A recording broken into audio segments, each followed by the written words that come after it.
이제 말씀 보시겠습니다. 말씀은 요한복음 3장 16절. 우리 함께 이제 합심해서 같이 읽어보는 그런 시간을 갖도록 하겠습니다. 하나님의 세상을 이처럼 사랑하사 독생자를 주셨으니 이는 그를 믿는 자마다 멸망하지 않고 영생을 얻게 하려 하십니다. 아멘. 자, 지금 오늘 이 말씀에 이제 우리가 전도하는 데 있어서 하나의 전도의 근거가 되는 말씀이에요. 물론 오늘 이 말씀 하나만 가지고 제가 말씀을 전하려고 그런 건 아닌데, 이 말씀도 전도의 근거가 되는 말씀이기 때문에 오늘 이 말씀을 중심으로 해서 이제 우리 말씀을 함께 생각할 때 전도의 근거, 전도해야 되는데 그 근거가 뭐냐, 그리고 왜 전도해야 되는가, 이런 거 두 가지 부분을 말씀을 드려보려고 합니다. 자, 이제 우선 이런 말씀부터 한번 시작을 해봅니다. 우리가 이제 살아가면서 많은 일을 하는데, 그리고 이제 말도 많이 하고 행동도 많이 하고 일도 많이 하는데, 그 모든 것에는 다 근거가 있어야 된다. 왜 하는지 근본 게 있어야 된다. 이렇게 기초가 있어야 된다. 다른 말은 기초가 있어야 된다. 전도하는 것도 기초가 있어야 되고, 우리가 말하는 것도 기초가 있어야 되고, 또 누굴 만나는 것도, 또 농사를 하는 것도 어떤 기초를 가지고 해야 된다. 왜 그런 모든 것의 근거와 기초를 가져야 되느냐, 그 이유를 살펴보면 어떤 일을 할 때, 예를 들어서 내가 어떤 누구를 만나러 간다 할 때 왜 만나러 가는지에 대한 그 이유와 근거가 있으면 그 사람 만나서 일할 때나 뭐 이렇게 만나러 갈 때 자신감을 가지고 갈 수 있습니다. 왜? 이유가 있기 때문에, 근거가 있기 때문에. 근데 이게 없으면 막연해지죠. 또 어떤 뭘 할 때 이제 확실한 근거, 분명한 근거가 있으면 어떤 상황이 벌어질 때, 또 어떤 사건이 발생할 때, 또 어떤 환경에 처할 때 그 모든 것을 적절하게 대처할 수가 있습니다. 근데 만약에 뭘 할 때 이제 예를 들어서 우리 예배 새벽 기도를 하는데, 새벽 기도를 하는 것에 대한 근거 자료가 없으면, 그 기본이 되는 거 없으면, 누가 새벽 기도 왜 하냐고 그러면 또 우리 스스로도 새벽 기도 할 때 뭐 피곤하거나 이렇게 흩어지게 되어지죠. 근데 우리 박지원 사람처럼 새벽 기도 하는 이유가 분명히 있으면 열린 데처럼 가잖아요. 그죠? 모든 것에 근거가 있어야 된다라는 거죠. 근데 이거는 전도에도 마찬가지입니다. 우리 전도하는 것도 그냥 무대포 하는 것보다는 우리가 전도하는 기본적인 그 원칙, 근거, 이런 것이 있으면 확실히 좋다라고 하는 거죠. 그것이 뭐냐면, 전도하다 보면 우리 여러 가지 일들을 많이 만나잖아요. 또 전도하는 우리 주변 환경도, 또 지역과, 또 어떤 개인과 어떤 뭐 이런 여러 가지에 따라서 다르기도 하고요. 또 심지어는 전도하다 보면 어떤 데는 주변으로부터 곤란한 질문을 받고 곤란한 얘기를 들을 수도 있습니다. 예를 들면 누가 그러대요? 예수 믿어 구원받으라 그러니까 나는 구원 안 받고 10원 받는다, 뭐 그랬다고 누군 그러더라고요. 또 예수 믿어 복 받으라 그러니까 나는 그런 복을 먹고 양복을 받겠다, 뭐 이제 그런 소리를 했다고 합니다. 근데 이런 얘기를 들을 때 전도에 대한 어떤 질문이라든지 도전이라든지 방해, 또 전도하다 핍박을 받아도 내가 무엇 때문에 전도하는가, 이 전도에 대한 근거 자료가 확실하면 거기에서 적절하게 대처할 수 있고 대답을 잘할 수 있다라고 하는 거죠.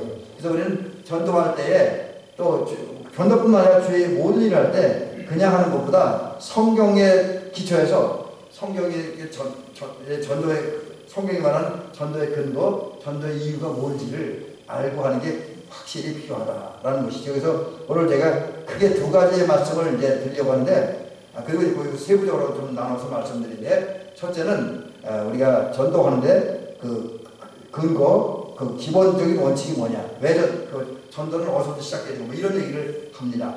첫째로 좀 이제 이 말은 좀 이해하기가 어렵습니다. 근데 또 이렇게 들어보면 그렇게 어려운 얘기가 아닙니다. 전도는 영혼 속에 근거하고 있다. 영혼.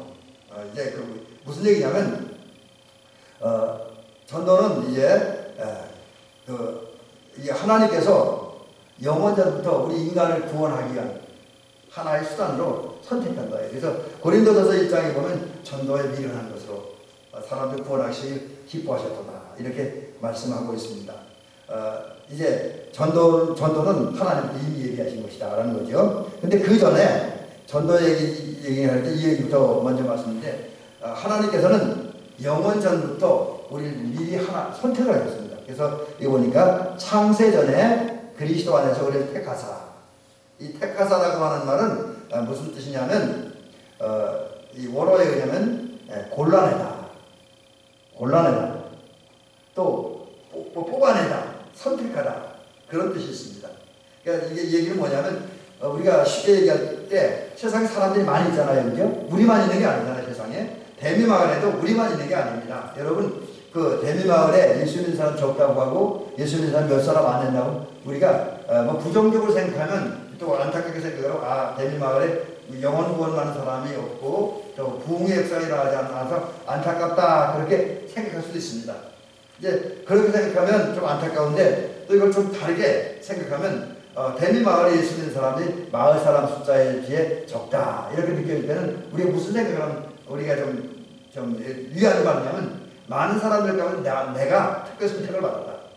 다른 사람들 이 마을에 수없이 많은 사람들은 하나님의 선택 밖에 있는데 지금 우리는 하나님의 선택을 받고 여기까지 나왔다. 이렇게 생각을 하면 좀 더 우리가 긍정적인 생각을 할 수 있습니다.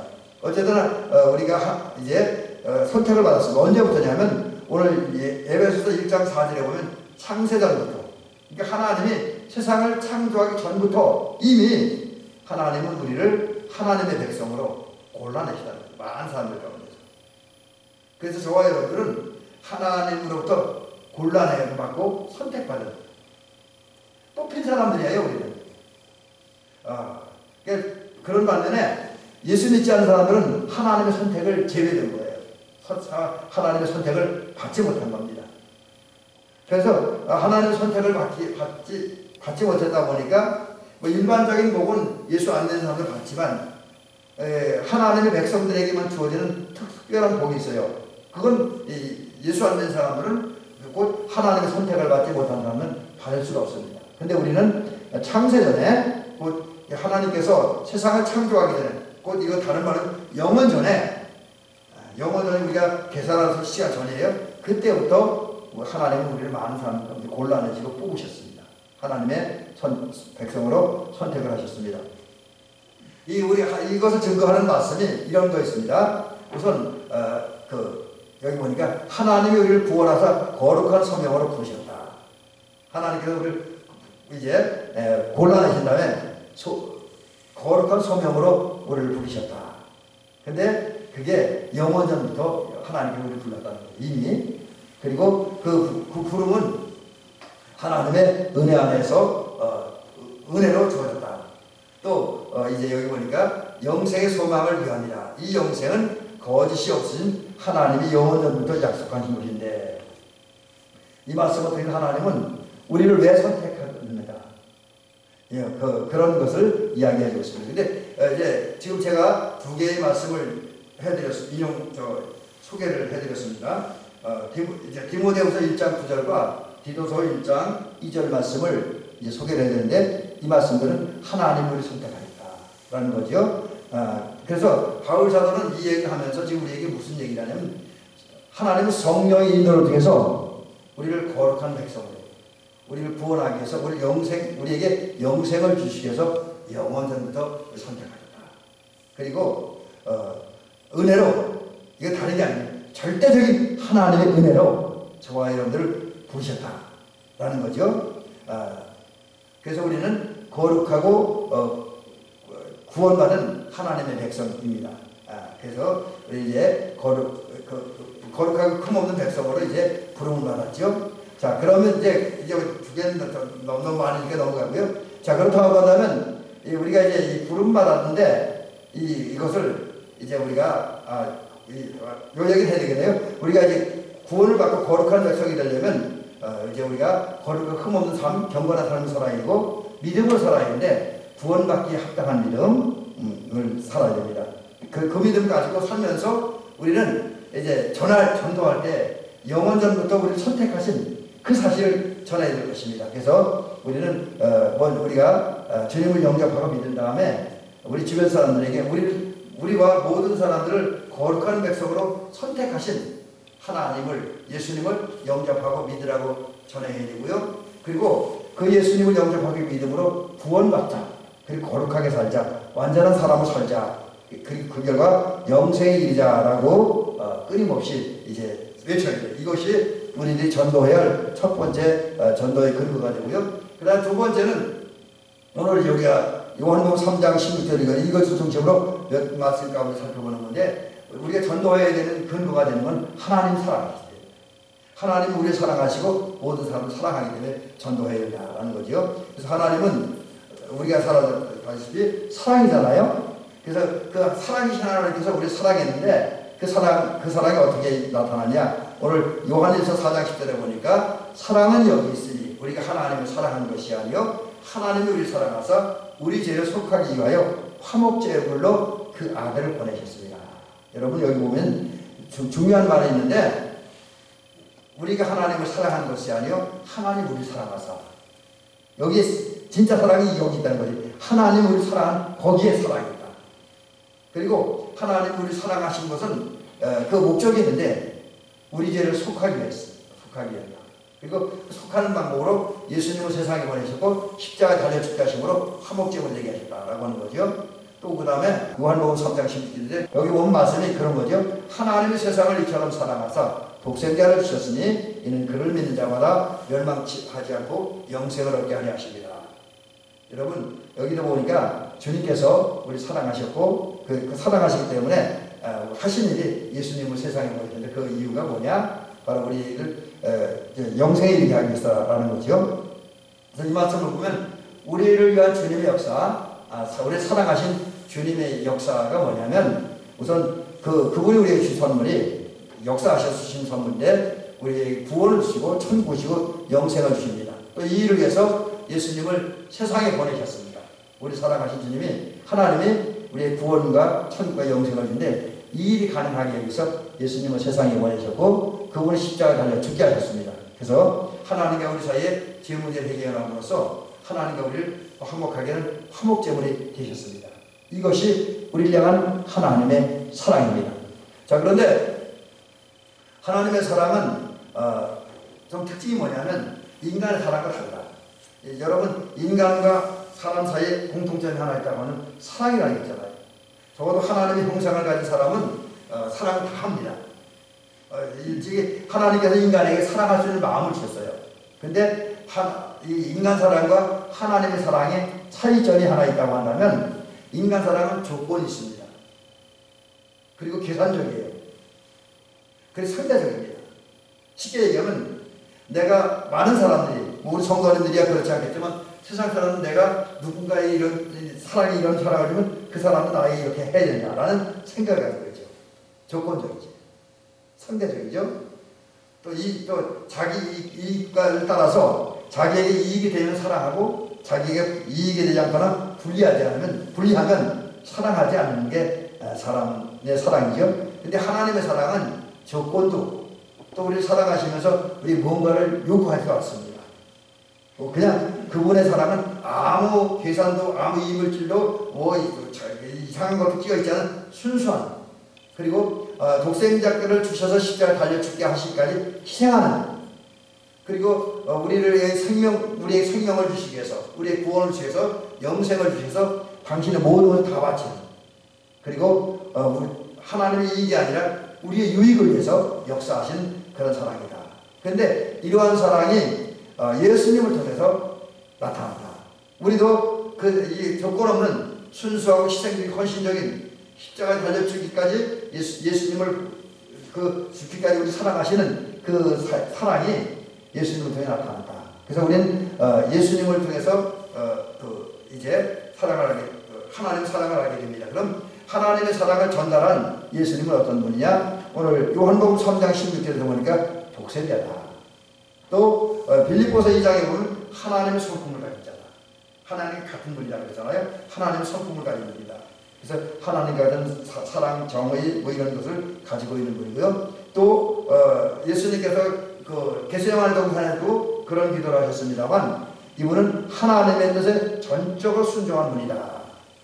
하나님의 뜻에 전적으로 순종했고 그 결과 우리 십자가 달려 죽으시면서 아까 조금 전에 말씀드린 것처럼 우리와 하나님 사이를 연결하는 화목제물이 되어졌다. 이게 바로 하나님의 사랑. 그리고 그러한 사랑이 전도의 근거. 그래서 우리는 예수 그리스도를 세상에 보내시고 십자가 달려 죽게 하시기까지 헌신적으로 희생적으로 이타적으로 사랑하신 주님의 사랑을 받았기 때문에 전도해야 된다는 거죠. 사랑받았기 때문에 전도해야 된다라는 것이죠. 그 다음에 전도해야 되는 세 번째 근거가 되면 하나님의 인격 세계는 조금 말이 어려운데 이것도 프로가 별건 아닙니다. 우리는 이제 이런 구원받았잖아요. 근데 그것을 이렇게 얘기합니다. 바울 사도를 통해서 주님께서 말씀하는데 너희는 그 은혜에 의해서 믿음으로 말미암아 구원을 받았으니 이것이 너희에게 난 것이 아니요 하나님의 선물이다. 여러분 여기에 보면 우리는 구원받았는데 우리의 공로가 아니라 우리의 어떤 행위가 아니라 믿음으로, 그리고 그 믿음도 하나님의 주신 선물이다 라는 거죠. 그 다음에 또 말씀하시기를 우리는 그가 만드신 바라 그리스도 예수 안에서 선한 일을 위하여 지으심을 받는다니 이 일은 하나님 전에 예비하사 그 가운데 행하게 하려 하십니다. 여기 보니까 우리가 구원받고 은혜 받은 것이 하나님의 예비 준비에 의해서 되어졌다.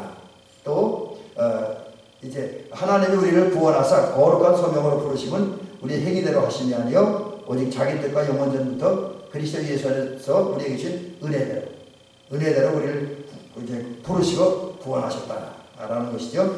자, 이제 그러므로 오늘 이제 이런 말씀을 통해서 깨닫는 게 하나님 주변에 하나님의 뜻인데 하나님의 뜻은 우리를 구원하는 거, 우리를 거룩한 하나님의 백성을 만드는 겁니다. 그냥 구원받으면 끝나는 것이 아니라 구원받은 우리들이 주님의 다져지고 만져지고 또 이렇게 훈련되어서 모든 프로그램을 다 정리하고 거룩한 뭔가 세상과 다른, 아까 낮에 장로님 말씀하신 갈렙처럼 언어가 다르고 마음이 다르고 순종하는 모습이 다르고 또 거기에 더한다면 살아가는 모습이 다른 그런 사람으로 만들기 위해서 우리를 구원하셨다. 그것이 하나님의 뜻이다라고 하는 거죠. 그런데 우리를 구원하고 거룩하게 된 이 역사는 어느 날 갑자기 이루어진 게 아니라 철저하게 그리고 오랫동안 주님께서 준비하신 후에 구원을 위한 거룩을 위한 하나님의 역사를 하나님께서 시작하시고 역사 속에서 끊임없이 선지자를 통해서 또 당시의 종들 통해서 진행하시고 또 지금도 예수님의 십자가를 통해서 완성하시기도 했지만 완전한 완성, 이제 정말 모든 악한 세력들, 어둠의 세력이 다 제거되어지고 정말 하나님의 뜻만 이루어진 그런 완성은 장차 이루어지겠죠. 자, 그런데 여기서 이제 중요한 게 우리를 거룩하게 하는 것, 오래전부터 이 말씀 배우면 창세전부터 준비되었다. 창세전부터 하나님을 구원하시기로 작정했다. 여기 이제 작정했다, 또 뭐 예정했다 이런 말들이 나오는데 이 말에 우리 조금 이제 주의할 필요가 있습니다.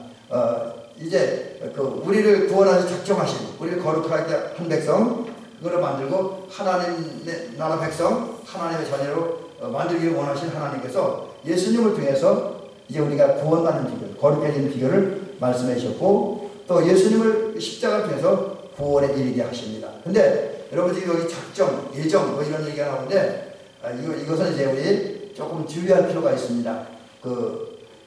이제 예정이라는 말을 우리가 잘 이해해야 되는데 왜 그러냐면 제가 여기 자막에 이중 예정은 아니다 이렇게 달아놨습니다. 이 얘기가 왜 심각한 얘기냐면 우리 이제 좀 조심스러운 얘기입니다만 모 교단에서 이중 예정을 주장하잖아요. 그래서 하나님이 사람들 구원하기로 예정하고 작정하는 건 맞습니다. 그건 맞아요. 모든 사람을 구원하는 게 하나님의 뜻이니까. 근데 그 이중 예정을 주장하는 분들에 의하면 하나님은 구원받을 자와 멸망받을 자를 다 예정해놨다. 그렇게 얘기해요.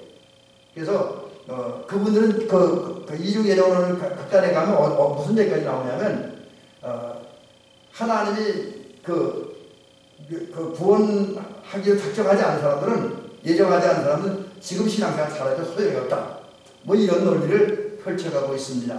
근데 여러분, 우리가 특별히 감리교회에서 믿는 구원과는 그런 게 아닙니다. 물론 하나님이 우리를 구원하시기 작정한 것, 예정한 것, 또 어떤 사람을 하나님의 일꾼으로 쓰시려고 예정하는 건 믿습니다. 그건 받아들여요. 감리교회에서도. 그런데 이중예정, 하나님은 누구는 구원하고 누구는 멸망시키기 작정해 놓지는, 예정해 놓지는 않았다라고 하는 거죠. 이것 때문에 저도 요 최근은 아닙니다만 그 신학생 시절에 이제 고향 집에 왔다가 서울 제가 섬기는 데 올라가다가 이렇게 제가 뭐 책을 보고 있으니까 제 친구하고 어떤 분이 좀 연세 드신 분이 무슨 책이냐고 이렇게 하면서 슬쩍 우리에게 여러 가지 질문들을 하더라고요. 그러다 서로 얘기하고 가다가 그분은 이제 이중예정론을 주장하고 하나님은 구원받을 자도 예정했고 멸망받을 자도 예정했다. 그 얘기를 하고 우리는 엉뚱한 소리 하지 말라 그래서 우리 그때 20대 때인데 한 40, 50대 되는 어르신하고 나중에 보니 장로교 신학교 교수더라고요. 한참 신학적인 논쟁을 한 적도 있습니다. 그리고 제 친구 정도는 아니고 제가 알고 있는 원주에 있는 목사님도 그런 얘기 하더라고요. 이중예정론 얘기를 합니다. 근데 여러분 감리교의 신앙 고백은 그거는 하나님은 모든 사람을 구원하기로 예정을 해놨다. 그러나 멸망받을 자와 구원받을 자가 완전히 구분해 놓지는 않는다. 하나님은 오히려 성령의 감동을 통해서 모든 사람을 믿을 수 있도록 지혜를 주시고 마음을 주시고 생각을 이끌어 가십니다. 근데 문제는 하나님은 우리를 예수 믿도록 하기 위해서 구원받게 하기 역사하는데 사람들이 거기 어떻게 반응하느냐. 그래서 그나마 이제 우리 감리교에서는 인간의 선택, 자유의지를 강조를 하는 거죠. 어쨌든 주님은 먼저 은혜를 베푸시고 은총의 결과를 통해서 믿게 하시고 또 당신의 은총을 따라서 예수님을 믿는 자에게 구원과 영생을 주시는데 이것은 이제 은총으로 믿는 자에게 주어집니다. 그래서 믿는 것도 물론 성령의 도우심도 있었지만 나의 선택도 있어요. 아무리 성령의 역사에도 내가 거절하면 안 돼요. 내가 거절하면 이제 이 부분에 대해서는 또 이제 반론을 제기하는 분도 있긴 합니다. 그러나 우리 감리교회에서는 내가 믿어야 돼요. 물론 성령이 나와의 믿도록 역사를 하지만 내가 거기에 순응하고 동의해야지. 끝까지 지난번 언제가 얘기했던 미련한 황소처럼 집이 불타는 대로 안 나오고 거기 버티는 것처럼 난 안 믿겠습니다 하면 그건 어쩔 수 없는 거예요. 그래서 믿는 자에게 주어집니다. 그 믿음은 성령의 감동을 받아 내가 믿어야 된다는 거죠. 그럼 내가 믿어야 되는 어떤 믿음을 가져야 되냐? 이제 하나님의 은총으로 주어지는 구원과 거룩함과 영생을 얻으려면 필요한 믿음인데 그게 살아있는 믿음. 그래서 지난 주일날 낮에 말씀드린 것처럼 내가 마음으로 믿고 마음으로 믿는 모습이 언어로 말도 이제 행위로 삶으로 표현되어지는 그래서 선과 의를 행하고 지극히 작은 하나를 예수님을 대하는 것을 사랑하는 그런 삶이 이제 믿음의 삶이고 그런 믿음의 삶을 내가 살고 그런 모습을 사람들에게 보여주는 것이 전도라는 거죠. 전도는 하나님의 은총을 받아들이고 내가 살아있는 믿음 그 삶으로서 보여주는 게 전도의 근본이 된다라는 것이죠. 그 다음에 이제 두 번째 얘기는 오늘 요 얘기를 그렇게 많이 하진 않는데 자 전도를 하는데 왜 전도해야 되는가? 우선 첫 번째 이유는 그래서 이게 먼저 말씀드린 게 맞는지 모르겠어요. 그냥 제 편의상 성경이 눈에 들어오기를 이렇게 한번 잡아왔어요. 성령을 주신 목적 때문에 우리 전도해야 됩니다. 여러분 예수님께서 승천하시기 직전에 제자들을 모아놓고 뭐라고 말씀하셨습니까? 성령의 보내시겠다는 약속들을 몇 군데 하셨어요. 요한복음 14장 16절에서도 하셨고 특별히 사도행전 1장 8절에 보니까 승천하시기 직전에 예수님께서 제자들 다 모아놨습니다. 그리고 이런 말씀하십니다. 오직 성령이 너희에게 임하시면 너희가 권능을 받고 예루살렘과 온 유대와 사마리아와 땅 끝까지 이르러 내 증인이 되리라 하십니다.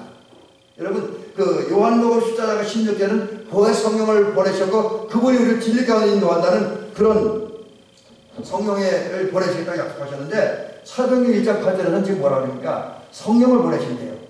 그 성령을 보내시면 그 결과가 뭐냐? 권능을 받는데 권능은 엄청난 능력입니다.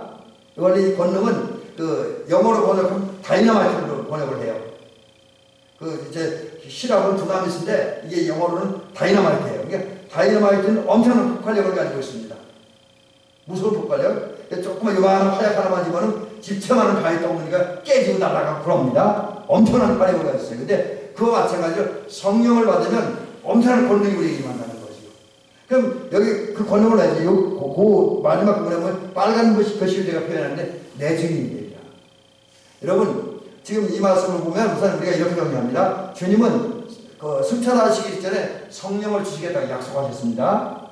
그리고 실제로 오순절날 우리가 잘 아는 말씀이 나가야 될 성령을 보내셨고, 그 다음 사마리아에서 또 요한과 이제 베드로가 안수할 때에 거기서 또 사마리아에 모였던 사람들이 성령을 받았어요. 고넬료 가정에서 베드로가 집회할 때 성령을 받았습니다.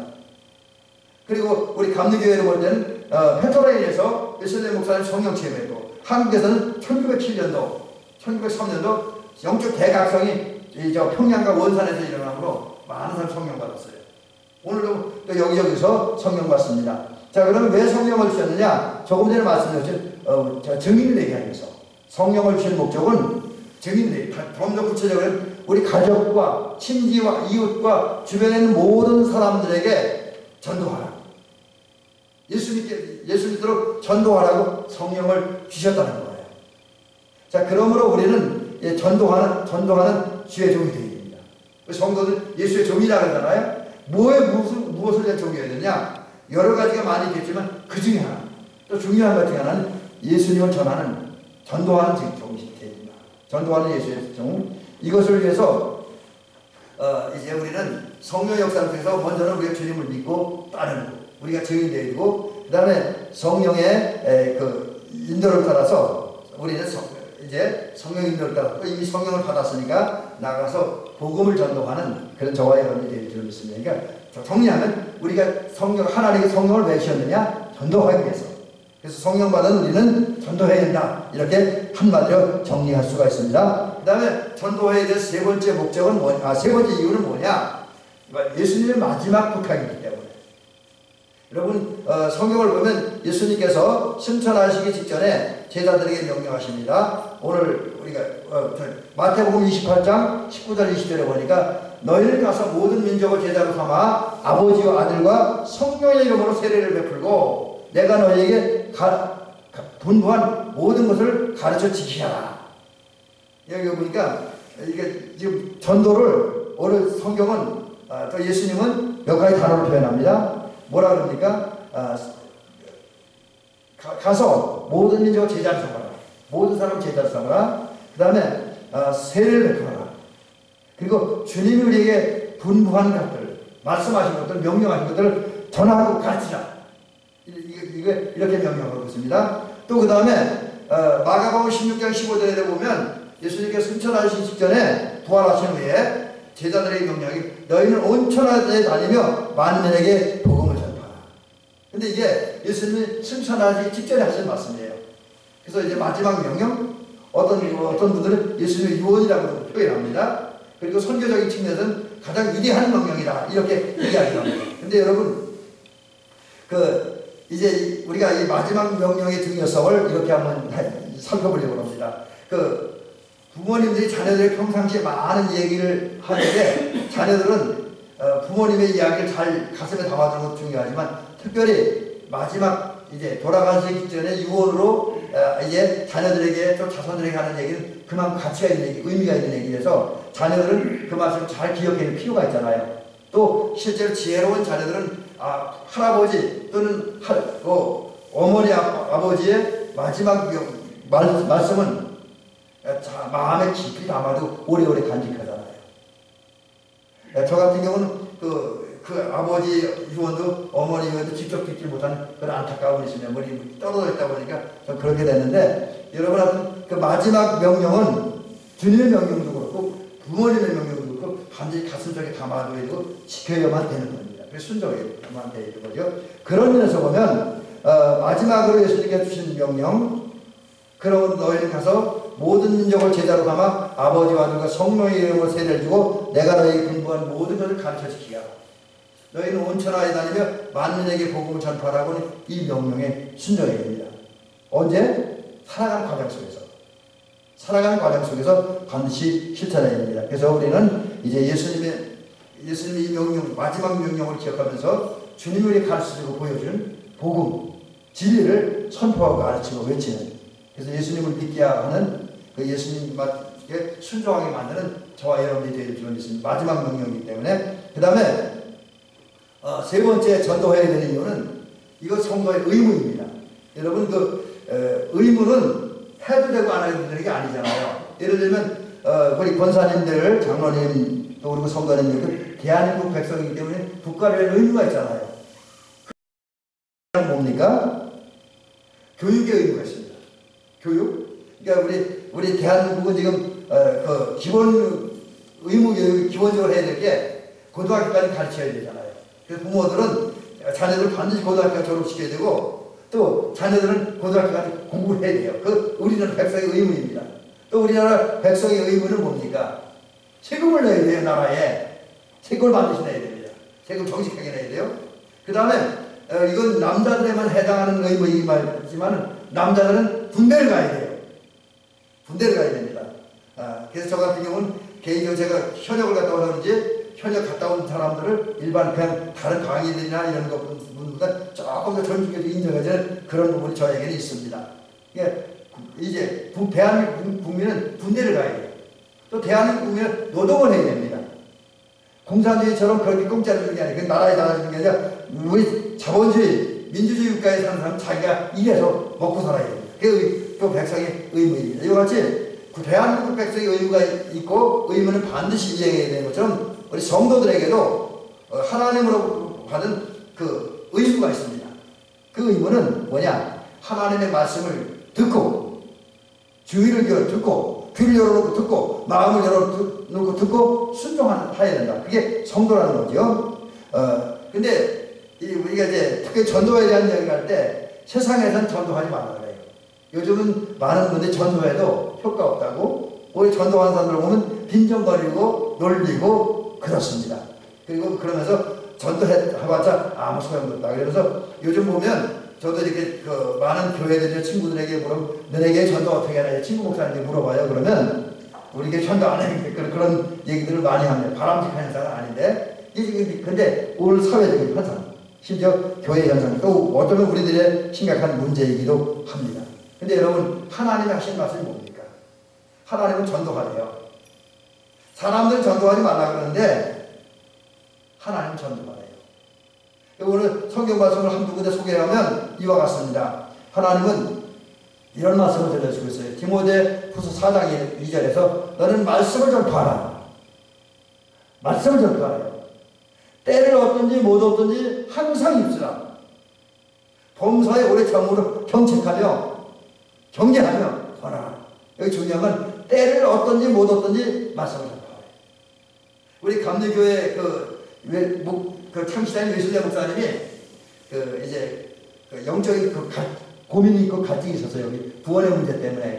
그래서 자기 이제 요즘 그러면 영적인 침체에 빠져 있습니다. 그래서 이제 모라비안 교도들하고 이야기를 하는데 지금 내가 모라비안 교도 누군지는 제 이름을 기억 못하겠어요. 근데 그분에게 자기 영적 상태를 이야기를 했습니다. 고민스럽게. 그랬더니 그분이 믿음이 없느냐? 믿음을 얻기 위해 전도하라. 믿음을 얻기 위해 설교하라. 그렇게 얘기했다는 거죠. 믿음이 생길 때까지. 여러분 믿음이 없으면 믿음을 얻기 위해서 전도해야 돼요. 믿음이 생길 때까지. 그래서 실제 전도하다 보면 믿음이 생기게 되어 있습니다. 그런 거 보면 기회가 있든 없든 사람이 듣든지 안 듣든지 우리는 전도해야 된다라는 것이죠. 이것은 항상 때를 얻든지 못 얻든지 전도하라. 이것은 의무의 말씀. 우리가 반드시 지켜야 할 말씀. 그렇기 때문에 우리는 반드시 전도해야 된다. 마지막 하나. 여러분 우리가 전도해야 주변 사람들이 복음을 들을 수 있습니다. 그래 믿을 수 있습니다. 그것 때문에 전도해야 되죠. 여러분 우리가 오늘 예수 믿는 가정들을 생각을 해보세요. 우리는 물론 주님의 은혜를 얻었습니다. 근데 오늘 우리가 예수를 믿는 것은 가만히 살펴보면 누군가가 우리에게 복음을 가르쳐줬기 때문에 예수 믿을 따르는 거 아닙니까? 아마 우리 박지호 권사님 누군가가 권사님에게 복음을 전해준 분이 있겠죠? 우리 박지호 권사님도 마찬가지, 장로님도 마찬가지로 여겨집니다. 근데 저 같은 경우는 글쎄요 이렇게 보면 교회까지 나오게 한 분은 우리 고향 선배고 그리고 그 복음을 알고 예수를 믿게 한 분은 목사님 같아요. 오랫동안 목사님한테 신앙 지도를 받다 보니까 또 우리 고향교회에서 사모님이 아주 중고등부 예배를 드리면서 성경을 외우라 그렇게 강조했어요. 막 그래서 출석 부르면 성경 외우기하고 그랬고 또 성경 외우면 조금만 선물도 주고 이제 그러던 기억이 지금도 납니다. 그래서 그 덕분에 이제 복음을 듣고 말씀을 듣고 또 영어 성경도 이제 교회에서 좀 읽기도 하고 그래서 이제 예수를 믿게 됐던 것 같아요. 지금도 돌아보면. 그러니까 근데 우리 그런 거 있었잖아요. 뭐 사람에 따라 조금 다르긴 하지만 많은 사람들 처음에 전도하면 안 되려고 그래요. 그죠? 도망다녀. 전도하려고 막 신경질 내. 전도 못하게 해요. 자기한테는. 그럼에도 불구하고 끊임없이 전도하다 보면 물론 아주 강박한 사람은 끝까지 안 받아들이는 사람도 있어요. 그건 제가 조금 전에 말씀드렸지만 불난 막간에 머물러 있으면서 거기 나오라 끄집어내도 안 나오는 아주 강박한 어리석은 황소 같은 사람이에요. 근데 좀 지혜로운 사람들은 끊임없이 전도하다 보면 그 마음도 열려지고 그리고 이제 예수를 믿게 되어진다는 거죠.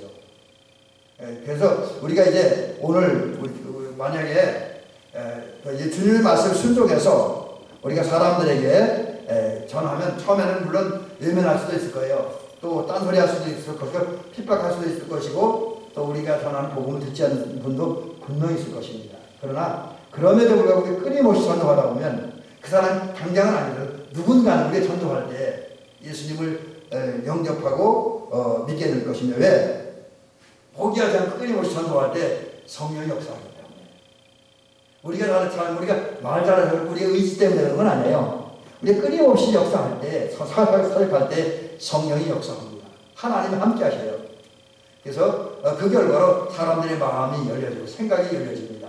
그래서 그 생각이 열려지고 마음이 열려지다 보니까 우리가 전하는 복음을 듣게 되고 듣다 보면 어느 순간에 근데 조금씩 마치 콩나물이 물 먹고 자라듯이 우리 전하는 복음을 계속 복음을 조금씩 우리가 전하는 복음을 듣는 사람들이 믿음을 갖게 되고 예수의 이름으로 구원을 얻게 될 줄로 믿습니다. 그래서 우리는 끊임없이 전도해야 된다.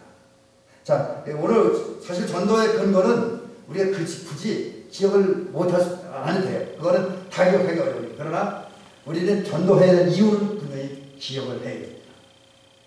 왜? 전도해야 되는 이유는 하나님께 성령을 왜 주셨는데 전도하게 하기 위해 성령을 주셨습니까? 또 그리스도인의 마지막 그리스도인에게 주는 의무입니까? 또 주님의 마지막 명령이니까 가장 위대한 명령이니까 또 우리들이 복음을 전해야 누군가가 복음을 듣고 예수를 믿고 구원받을 수 있기 때문에 바로 이런 이유 때문에 우리 전도해야 된다는 거죠. 그래서 이 사실을 기억하면서 앞으로 저와 여러분 끊임없이 복음을 전할 수 있는 우리 모두가 되어주시기를 주의 이름으로 축원합니다.